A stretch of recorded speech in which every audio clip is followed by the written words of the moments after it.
Сайн бацхан өрхөн үзэгчдээ та бүхэн замын нөхцөлөдлийн өглөөний мэдээг замын хөдөлгөөний удирдлагын төвөөс шууд дамжуулж байна. Эхлээд сансар аюулгүй дөрөг доржин гудамж болон урагшаага ингээм нөргөнчлөө зүүн дөрвөн зам руугаа хоёр талдаа замчлуулаатай дарихын уулзуур цаашлаа 100 айл худалдааны төврөгөө чиглэх хөдөлгөөн бага зэргийн гэрлэн төхөн дээр тээвэр эрсдэлтэй тохисыг хандлагатай харагдаж байна. За ихтэй 100 айлын уулзуур үлзий төврөгөө чиглэх болон хоошоо цагдаагийн гудамж 100 айл худалдааны төврөгөө хоёр талдаа замчлуулаатай. За дарихын уулзуураас муу ялгаагүй. За чиглэл ирэх болон зорих хөдөлгөөнүүд тогтмол хурдтай хийм байдалтай харагдаж байна. За үлзий төвийн уулзуур 100 айл худалдааны төв болон урдаасаа Монгол Улсын их сургуулийн гудамж за Баянбүртийн аюулгүй дөрвөөс тал талдаа ерөөхдөө ачааллгүй хөдөлгөөн харьцангуй сэрэг байдалтай үргэлжилж байна. За их дөрөв Баянбүртийн аюулгүй дөрвийг тав хүн дэлгэцэн харж байна.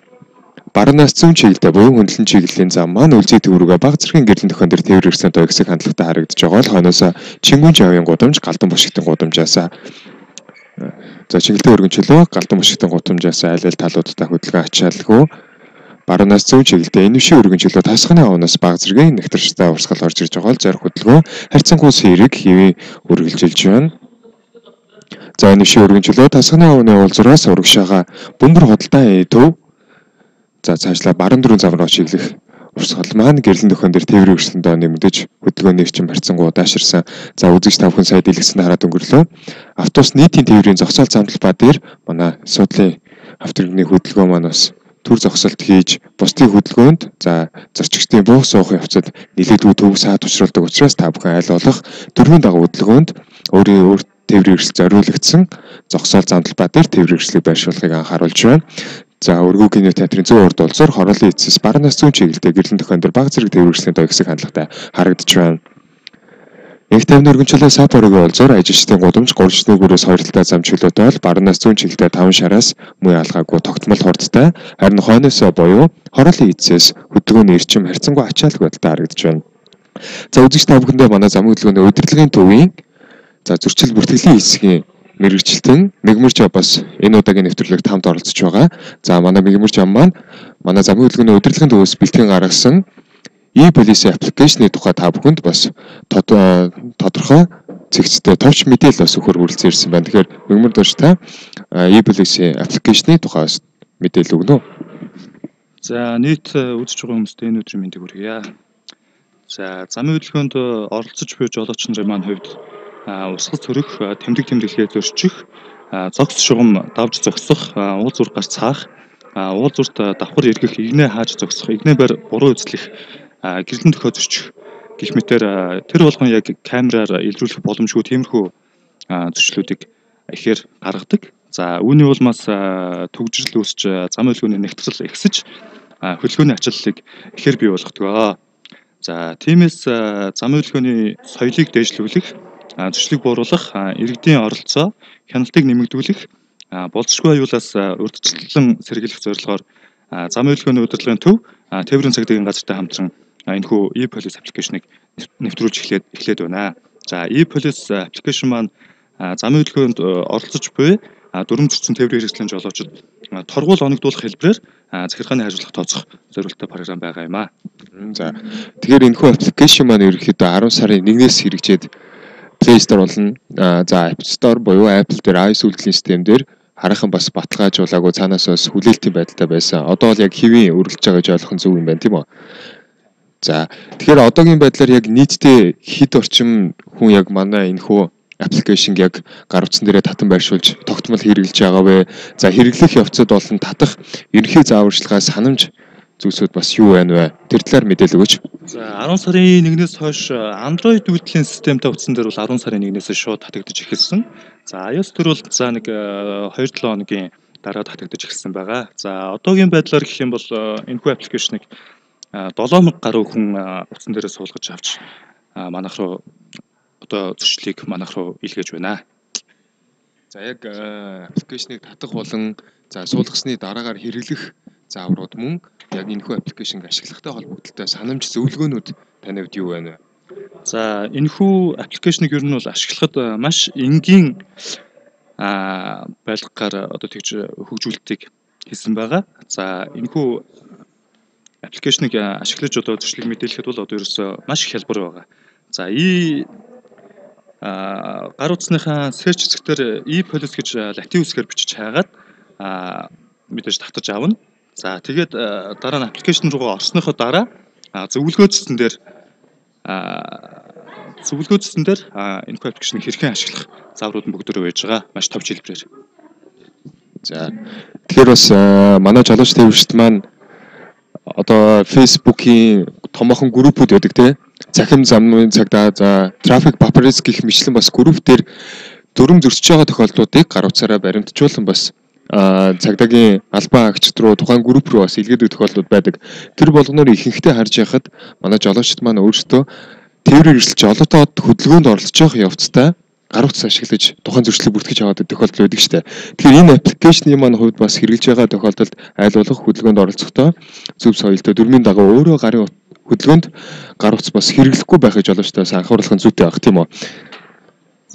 За энэ талаар нэмж хэлэхэд тээврийн хэрэгсэл жолоодох үедээ хөдөлгөөнд утас хэрэглэхийг одоо холбогдох хууль тогтоомжид хориглосон байдаг байгаа. За мөн ингэх нь таны болон бусдын аюулгүй байдалд сөрөг нөлөө учруулж байгаа учраас яг жолоо барьж хөдөлгөөнд оролцож байгаа үедээ зөрчлийг баримтжуулахгүй байхыг жолооч нараас хүсье.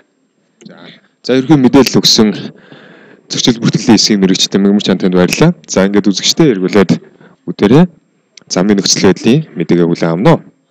За Нарантал худлааны төвийн баруун урд уулзуур за хойноос намжигын гудамжаас чиглэлтэй хөдөлгөөн маань ачаал авсан. Ерөнхийдөө Нарантал худлааны төвийн ойр орчим замдалбай тогтмол ачаал авч хөдөлгөөний эрчим харьцангуй удаашрдаг удаашрж байгаа. За өгөөмөр худлааны төвөөс олон урагшаага нийслэл өргөн чиглэлрүү чиглэг хөдөлгөөнүүд харьцангуй хоёр талдаа зам чиглэлтэй.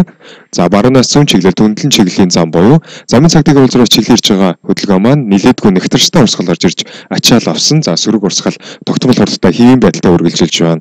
За замын цагдаагийн уулзруур хоёр төвшөнд гүрэн ажил хийсэнтэй холбогдуулж олимпийн гудамж урагшаага Хомлазыг аюулгүй төр хүртлээ зам хаасан байсан.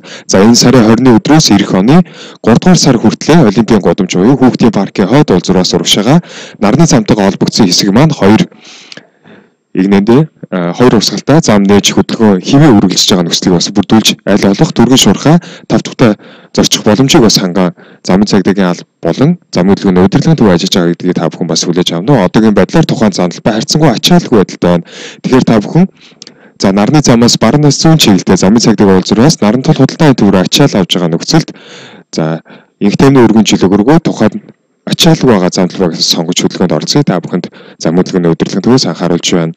Чингисийн өргөн чөлөө инх таймны гүр урбаник уулзуур хоёр талдаа тогтмол хурдтай замдалбай харьцангуй ачаалгүй. За гүүрэн дээр хөдөлгөөн маань 100 орын уулзуураас хоошоо Төвшөөдөнгөө уулзуур хүртэл ачаал авсан. За нарны зам нарны гүүрийг арж байна. MBC-ийн гудамжаас хойшоо үндсэн хуулийн гудамж руугаа чиглэг болон зорих хөдөлгөөнүүд мөн хуучнаар тээврийн төвчөөноос болон хөндлөн чиглэлийн зам болох урбаникийн уулзуураас одоогийн байдлаар зам гаргуу харьцангуй ачаалгүй сэрэг байдалтай байна. За зам ачаалгүй байгаа нөхцөлд манай жолооч тээвршилт маань хурдны хязгаарыг 60 км/цагаас дээш шитрүүлэхгүйгээр зам мөн үзэгдэх орчин хязгаарлагдсан үед за гэрлээ тогтмол шилжүүлж аль болох аюулгүй байдлаа хангаж игнэ өрөө зөв үзлийн хөдөлгөөнд оролцохыг зам хөдөлгөөний удирдлагаас анхааруулж байна. За мөн сургуулийн ойр орчин болон хороолтын ундах замуудаар за мөн хурд удаашрч болохоос за эрсдэлтэй нөхцөл байдал үүсч болохоос замдалбайгаар та бүхэн зорчиж байгаа нөхцөлтөө аль болох хурдаа хасаж за явган зорчигч болон өөрийн бусдын аюулгүй байдлыг хангаж хөдөлгөөнд оролцохыг та бүхэнд анхааруулъя. За 100 орын уулзуур Чингисийн өргөн чөлөө одоогийн байдлаар хөндлөн чиглэлийн зам маань хоёр талдаа зам ачаалгүй. За инх таймны гүүрэн дээр авсан ачаал маань урдаасаа зайсгийн гудамжаас чиглэж байгаа секторт орсон нилээдгүй ачаал үүсгэж байгаа дүр зураг харагдж байна. За бусдаар харьцангуй хөндлөн чиглэлийн зам маань аль аль хэсэгтэрээ тогтмол хурдтай ачаалгүй харагдж байна. За цаг уурын уулзуур мөнгөн завын уулзуурлага чиглэх болон зорийн ирэх хөдөлгөөн за жуулчдын гудамж цаашлаад уртцаагаан болон хоошоогоо хүнсний нэгдүгээр дэлгүүрийн уулзуур за мөн Анкарагийн гудамж руу аль аль талуудаа одоогийн байдлаар зам харьцангуй сэрэг чөлөөтэй хөдөлгөөн үргэлжилж байна. Инх тайвны өргөн чөлөө улсын их дэлгүүр за одоогийн байдлаар 11-р сургуулиас чиглэлийн ирэх болон зорих хоошоогоо жуулчдын гудамж аль аль талуудаа сэрэг байдалтай харагдж байна. За инх тайвны өргөн чөлөө 1-р игнэ нийтийн тээврийг түргэн шурхаа тав тухтай зорчуулах үүднээс за 1-р игнэний хөдөлгөөнийг бас баг зэрэг хордог байгаа. Инхээр манай жолоочдын буруу ойлголтоор нэгдүгээр игнээ докторч болдгоо. За орсон тохиолдолд зөрчил илрүүлж бас гэрийн хаягаар торгуул иргэдэг гэдэг буруу ташаа ойлголттой байдаг. Энэ та үргэлжлсэн цагаан зураач өнгөрч тасархаа шугамар баруун гар тийш эргэх үйлдэлийг гүйцэтгснээр танд ямар нэгэн хариуцлагын арга хэмжээ тооцогдохгүй гэдгийг та бүхэн дахин анхаарна уу. За Чингисийн өргөнчлөө цагаан алганы улзуур хойноосоо буюу нарны гүрээс чиглэн ирж байгаа хөдөлгөөн маань ачаал авсан. За энэхүү ачааллын бас нэг гол шалтгаан тухайн хоёр тээврийн хэрэгсэл маань замын зорчих хэсэг дээр игнээ бараа буруу эзэснээс үүдэлтэйгээр осол аваар гарч үргэлжлсэн нийлээдгүй ачаал авч арын яваа тээврийн хэрэгсэл болон нийт мастер сөрөг нөлөө үзүүлж байгаа дүр зураг харагдаж байна. Инхээр манай жолоочдын буруутай үйлдэлээс шалтгаалсан ачаал нийлээдгүй хувийг эзэлдэг учраас та бүхэн хөдөлгөөний зөв соёлтой нэгэндээ хүлээцтэй дүрмийн дагуу оролцохыг замын хөдөлгөөний удирдлагын төвөөс уриалж байна. За баярлалаа эрхэм үзэгчдээ та бүхэн замын нөхцөл байдлын өглөөний мэдээг замын хөдөлгөөний удирдлагын төвөөс шууд дамжууллаа. Анхаарал хандуулсан үзэгч та бүхэндээ баярлалаа.